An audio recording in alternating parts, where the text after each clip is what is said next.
நம்ம ரெஸ்பெக்டட் ஆணையர் அவர்களையும் மண்டல தலைவர்கள் அவர்களையும் மாமன்ற உறுப்பினர்கள் அனைவரையும் துணை ஆணையாளர் அவர்களையும் அடிப்படையா குழந்தைங்கள்ல இருந்து எல்லாரும் நம்ம இந்த மண்ணையும் மக்களையும் காக்கிறதுக்கான செயல்பாட்டுக்கானது. அங்கெல்லாம் இந்த பார்த்துப்பீங்க ஸ்டால் எல்லாம் என்னென்ன பிளாஸ்டிக் என்ன அப்படின்னு சொல்லிட்டு அதற்கான நடைபயணம் இருக்கு. கண்டிப்பா நம்ம இப்ப வெயில் வேற ஆரம்பிச்சிச்சு, நம்ம சீக்கிரமா ஆரம்பிக்கலாம். நன்றி.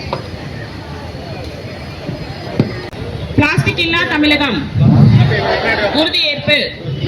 பிளாஸ்டிக் பை உள்ளிட்ட ஒருமுறை பயன்படுத்தி தூக்கி எறியும் பிளாஸ்டிக் பொருட்களை பயன்படுத்த மாட்டேன் என மனப்பூர்வமாக உறுதி கூறுகிறேன்.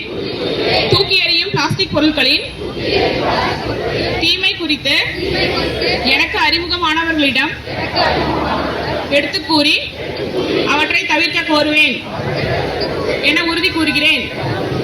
முக்கியமாக கடைகள், அலுவலகங்கள், உணவகங்கள், பள்ளிகள், கல்லூரிகள், குடியிருப்பு பகுதிகள், பஸ் நிலையங்கள் ஆகிய பகுதிகளில் தடை செய்யப்பட்ட பிளாஸ்டிக் பயன்பாட்டினை தவிர்த்து எளிதில் மக்கக்கூடிய தீங்கு விளைவிக்காத கடல் உயிர் வளங்களையும் காப்பாற்றும் நோக்கிலான பிளாஸ்டிக் மாசுபாட்டை ஒழிக்கும் நடவடிக்கைகளுக்கு துணை நிற்பேன் என உளமாற உறுதியேற்கிறேன்.